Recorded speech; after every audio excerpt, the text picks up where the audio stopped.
حضور اقدس صلی اللہ علیہ وسلم نے ارشاد فرمایا، گناہ کم کرو، موت آسان ہو جائے گی، اور قرض کم لو، آزادی کے ساتھ زندگی گزار سکو گے۔ حضور اقدس صلی اللہ علیہ وسلم نے ارشاد فرمایا، گناہ کم کرو، موت آسان ہو جائے گی، اور قرض کم لو، آزادی کے ساتھ زندگی گزار سکو گے۔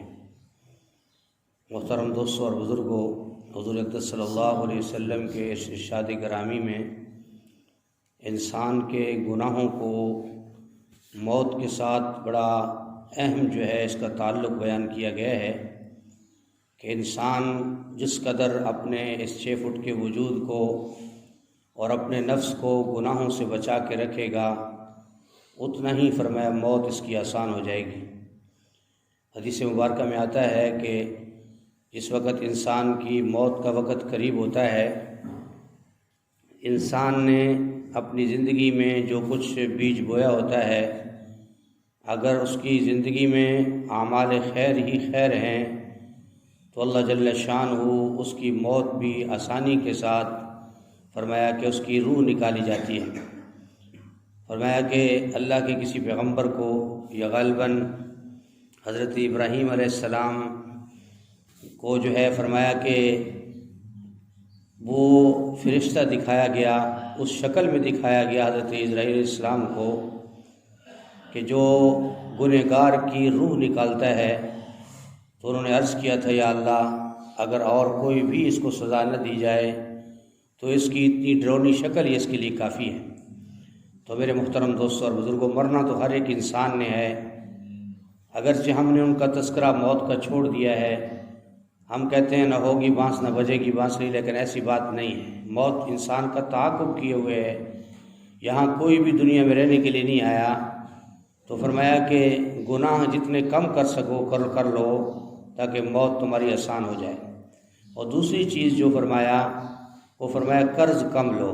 انسان کو قرض کے حوالے سے پہلے 1000 دفعہ سوچنا چاہیے کہ میں جو قرض لے رہا ہوں وہ کس مقصد کے لیے اور کیوں ہے۔ فرمایا قرض کو شریعت نے حتی الامکان کوشش کی ہے کہ سوال سے اور اپنے آپ کو سوال کرنے سے بچایا جائے۔ تو فرمایا جو آدمی قرض کم لے گا وہ آزادی کے ساتھ زندگی گزار سکے گا، وہ کسی کا محتاج نہیں ہوگا۔ اس قرض نے فرمایا کہ قوموں کو، ریاستوں کو غلام بنا دیا ہے، افراد کو غلام بنا دیا ہے۔ آج دنیا کے اندر جو بہت بڑے مالیاتی ادارے ہیں، فرمایا کمزور ریاستوں کو قرض دے کر ان سے اپنی من مرضی کے فیصلے کرواتے ہیں۔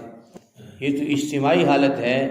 اگر انفرادی طور پر بھی کوئی آدمی کسی سے قرض لیتا ہے تو اس قرض کی وجہ سے وہ فرمایا اس گلی سے گزرنا چھوڑ دیتا ہے، سلام تعام چھوڑ دیتا ہے، اور اس سے بہت دور جاتا ہے۔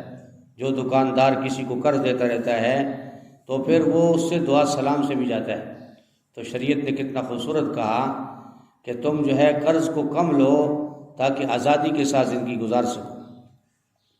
دوسری حدیث مبارکہ ہے، حضور صلی اللہ علیہ وسلم نے ارشاد فرمایا، جو شخص لوگوں کا مال لے اس نیت سے کہ اسے ادا کر دے گا تو اللہ جل شانہ اس کی طرف سے ادائیگی کا انتظام فرما دیتا ہے۔ جو شخص لوگوں کا مال ضائع کرنے کے واسطے لے تو اللہ جل شانہ خود اس شخص کو ضائع کر دیتا ہے۔ امام بخاری نے اس روایت کو نقل کیا ہے۔ حضور صلی اللہ علیہ وسلم نے ارشاد فرمایا، جو شخص لوگوں کا مال اس نیت سے لے کہ اسے ادا کرے گا تو اللہ جل شانہ اس کی طرف سے ادائیگی کا انتظام فرما دیتا ہے، اور جو شخص لوگوں کا مال ضائع کرنے کے واسطے لے تو اللہ جل شانہ خود اس شخص کو ضائع کر دیتا ہے۔ اس حدیث میں انسان کی نیت کا بڑا خاص عمل ہے کہ یہ انسان جو کسی سے مجبوراً قرض لیتا ہے اور اس کی نیت ادائیگی کی ہے تو اللہ جل شانہ اس کے لیے آسانی پیدا فرما دیتے ہیں اور اس کے لیے انتظام بھی فرما دیتے ہیں۔ اور جس شخص کی پہلے دن سے ہی نیت مال لے کر دھوکہ کرنے کی ہو، فراڈ کرنے کی ہو، تو اللہ جل شانہ فرماتے ہیں تو نے نیت یہی کی تھی، لہذا تو بھی ضائع اور تیرا مال بھی گیا۔ تیسری حدیث مبارکہ ہے، حضور اقدس صلی اللہ علیہ وسلم نے ارشاد فرمایا، جو شخص کسی عورت سے مہر طے کرے اور نکاح کر لے، دل میں یہ نیت ہو کہ اسے ادا نہیں کروں گا تو وہ زنا کار ہے۔ اور جو شخص کسی سے کچھ قرض لے اور دل میں یہ نیت ہو کہ اسے ادا نہیں کرے گا تو وہ چور ہے۔ حضور اقدس صلی اللہ علیہ وسلم نے ارشاد فرمایا، جو شخص کسی عورت سے مہر طے کرے اور نکاح کر لے، دل میں یہ نیت ہو کہ اسے ادا نہیں کروں گا تو وہ زنا کار ہے۔ اور جو شخص کسی سے کچھ قرض لے اور دل میں یہ نیت ہو کہ اسے ادا نہیں کرے گا تو وہ چور ہے۔ تو میرے محترم دوستوں اور بزرگوں، اس حدیث میں بھی دو اہم جو ہے وہ موضوع کی طرف توجہ دی گئی ہے۔ فرمایا ایک تو آدمی مہر کو جو طے کرے وہ اپنی گھر والوں کو ادا کرے۔ اس میں ایک بڑا عجیب آج کل ایک صورتحال ہے کہ لوگ دیکھا دکھائی نکاح کے فارم میں بہت کچھ لکھوا دیتے ہیں اور پتہ نہیں کیا کچھ ہوتا ہے، ادھر سے بھی۔ تو فرمایا کہ اگر کوئی پوچھتا ہے بھی کیا ہے، بھائی ویسے لکھوا دیا ہے۔ فرمایا جو آدمی اس نیت سے عمل کرتا ہے تو گویا کہ وہ ساری زندگی زنا کرتا ہے، اس کا نکاح میں اس کو زنا کا ثواب کا گناہ ملتا ہے، اس لیے کہ اس کی نیت پہلے دن سے خراب ہے۔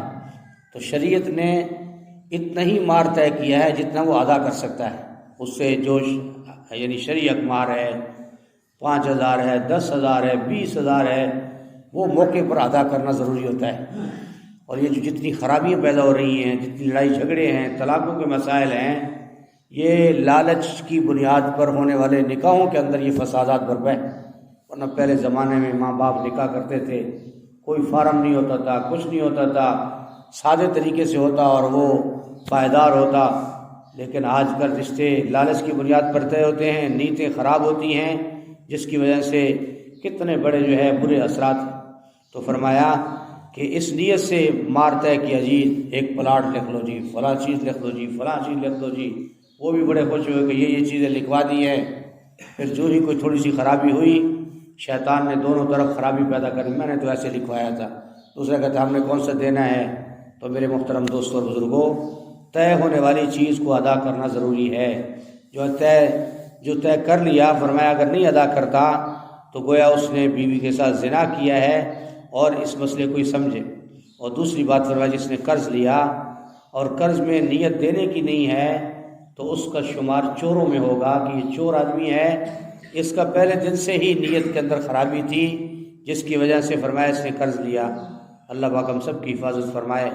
حدیث مبارکہ جو سنی جاتی ہیں، اللہ ہمیں ان پر عمل کرنے کی توفیق نصیب فرمائے۔ الحمدللہ رب العالمین والعاقبۃ للمتقین والصلاة والسلام علی سید الانبیاء والمرسلین۔ اللہم انک عفو کریم تحب العفو فاعف عنا یا کریم۔ اللہم احسن عاقبتنا فی الامور کلها واجرنا من خزي الدنيا وعذاب الآخرة۔ اللهم اكفنا بما شئت، اللهم إنا نجعلك في نورهم ونعوذ بك من شرورهم۔ اللهم إني أسألك الهدى والتقى والعفاف والغنى، لا إله إلا أنت سبحانك إني كنت من الظالمين، وأفوض أمري إلى الله إن الله بصير بالعباد۔ اللهم أنت السلام ومنك السلام، تباركت ربنا وتعاليت يا ذا الجلال والإكرام۔ اللهم إنا على ذكرك وشكرك وحسن عبادتك، اللهم أجرني من النار، اللهم أجرني من النار، اللهم أجرني من النار، وقل رب اغفر وارحم وأنت خير الراحمين، وقل رب اغفر وارحم وأنت خير الراحمين۔ اللهم اغفر للمؤمنين والمؤمنات والمسلمين والمسلمات، ربنا اغفر لنا ولإخواننا الذين سبقونا بالإيمان، ولا تجعل في قلوبنا غلا للذين آمنوا، ربنا إنك رؤوف رحيم، ربنا إنك رؤوف رحيم۔ صلی اللہ تعالی علی خیر خلقہ محمد وآلہ واصحابہ وأہل بیتہ اجمعین برحمتک یا ارحم الراحمین۔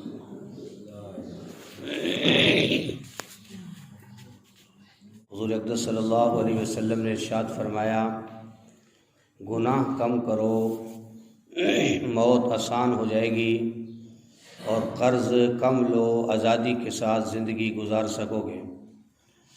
حضور اقدس صلی اللہ علیہ وسلم نے ارشاد فرمایا، گناہ کم کرو، موت آسان ہو جائے گی، اور قرض کم لو، آزادی کے ساتھ زندگی گزار سکو گے۔ محترم دوستوں اور بزرگوں، حضور اقدس صلی اللہ علیہ وسلم